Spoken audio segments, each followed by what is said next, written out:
Hello everyone, आज हम पढ़ेंगे फॉरवर्ड एरर करेक्शन मेथड, जिसे FEC भी कहते हैं इन कंप्यूटर नेटवर्क। ये एक मेथड है जो कि एरर करेक्शन और डिटेक्शन के लिए यूज़ होता है।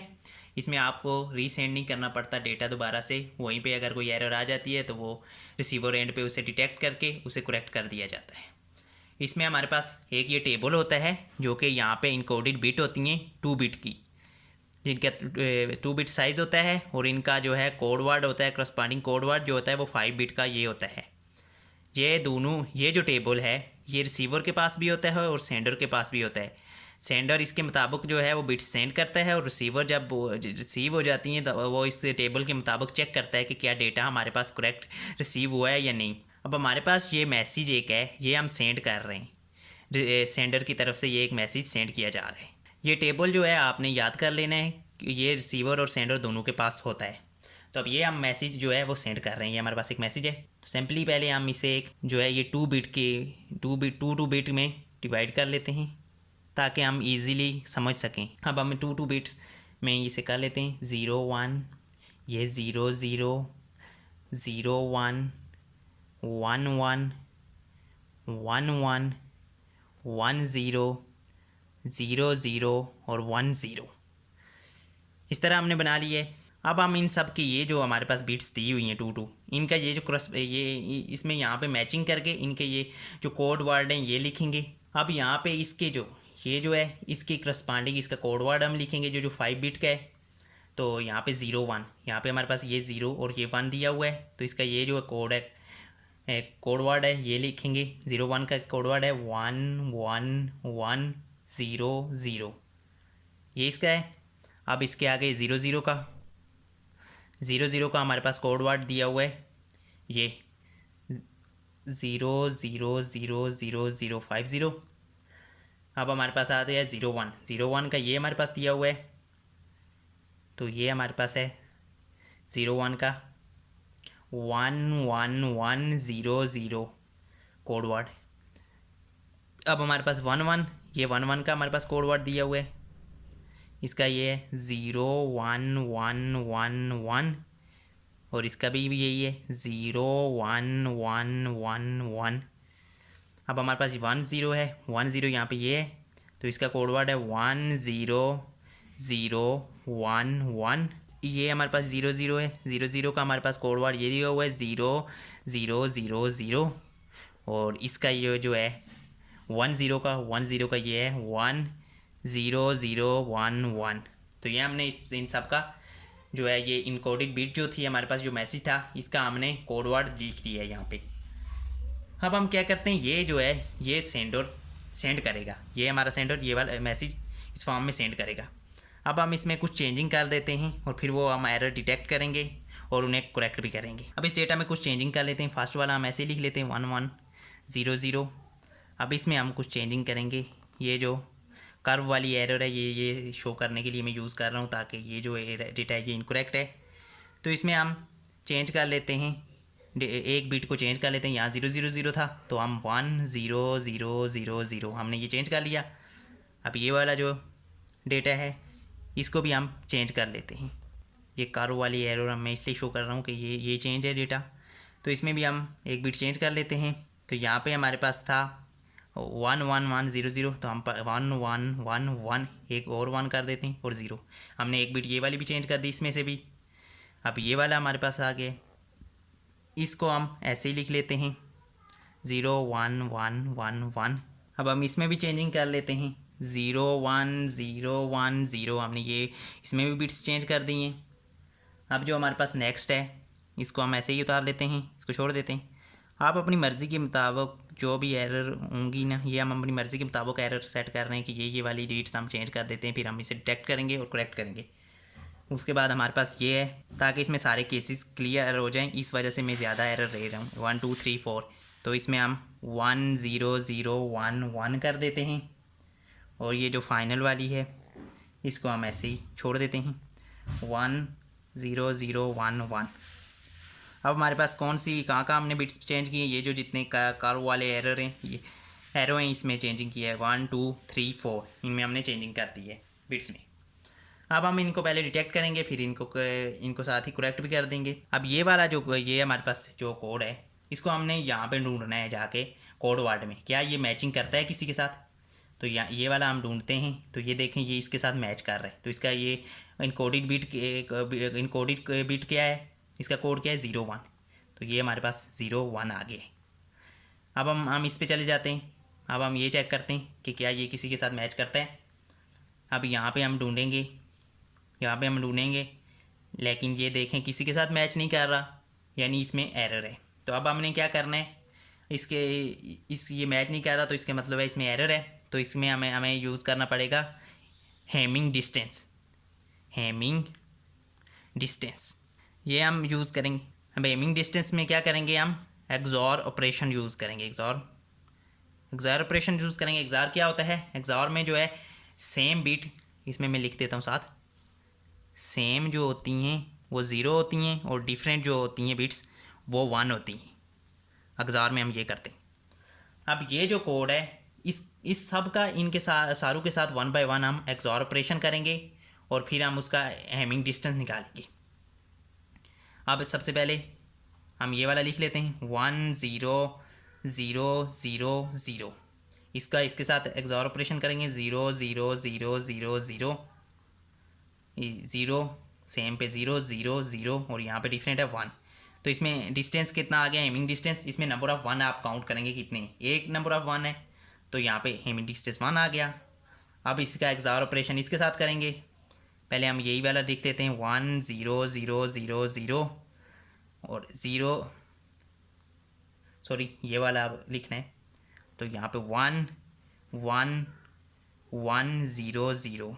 अब इसके साथ एक्सॉर ऑपरेशन करेंगे 0 0 1 1 0। तो यहाँ पे हेमिंग डिस्टेंस कितना है, 2 आ गया है। अब हम इसके साथ करेंगे, पहले हम ये लिख लेते हैं 1 0 0 0 0 और साथ में अब यहाँ पे हमारे पास क्या है 1 0 0 1 1। तो इसमें आ गया 1 1 0 0 0, इसमें भी 2 है। अब हम लास्ट वाले के साथ भी एक्सॉर ऑपरेशन करेंगे। तो इसके साथ जब हम एक्सॉर ऑपरेशन करेंगे तो पहले हम लिख लेते हैं 1 0 0 0 0 और यहाँ पे क्या है 0 1 1 1 1। तो इसके साथ क्या आ गया 1 1 1 1 1, ये कितने 1 है 5, तो 5 आ गया। अब हमने एक्सॉर ऑपरेशन सबके साथ कर लिया। अब हमने इनमें मिनिमम ढूंढना है, मिनिमम हेमिंग डिस्टेंस कौन सा है। मिनिमम इसमें कौन सा है, 1 वाला, ये वाला, ये 1 जो है वो मिनिमम डिस्टेंस है। अब हम ये जो 1 वाला है, यानी इसमें क्या हुआ है, एक बिट कोई चेंज हुई है। तो अब हमने यहाँ पे जाके हेमिंग डिस्टेंस हमने किसके साथ किया था, सबसे कम किसके साथ आया है, ये 0 0 0 वाले के साथ हमने जब किया है तो सबसे कम आया है। तो यहाँ पे 0 0 0 वाले के साथ ये वाला है। तो इसमें हमने पता चला कि एक कोई बिट चेंज हुई है, क्योंकि इसके सबसे कम हेमिंग डिस्टेंस कितना है 1 है, तो एक बिट चेंज हुई है। तो वो वाला कौन सा है जिसमें एक बिट चेंज हुई है, वो ये वाला कोड है जिसके साथ हमने किया है। तो इसका ये कोड ये इनकोडेड बिट्स क्या है 0 0। तो हमें पता चल गया ओरिजिनल डेटा ये था और इसमें चेंजिंग हुई है।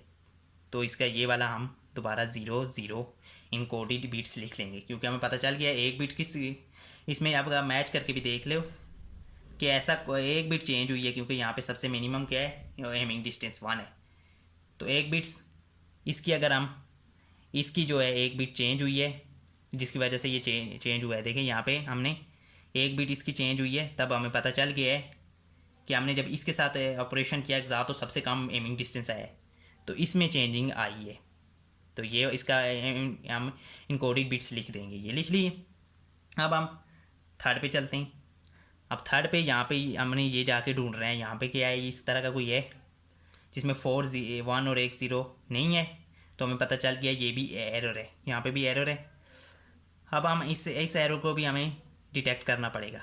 तो वो क्या, हम हेमिंग कोड की मदद से इसके साथ भी ऑपरेशन करेंगे, हेमिंग कोड इसका निकालेंगे। अब यहाँ पे भी हमें पता चल गया है कि ये वाला जो डेटा है ये यहाँ पे नहीं है, इसका मतलब है ये भी इनकरेक्ट है। तो इसका भी हम हेमिंग डिस्टेंस फाइंड करेंगे। तो हम यहाँ पे ये फाइंड कर लेते हैं, डी से हम डिनोट करते हैं हेमिंग डिस्टेंस को।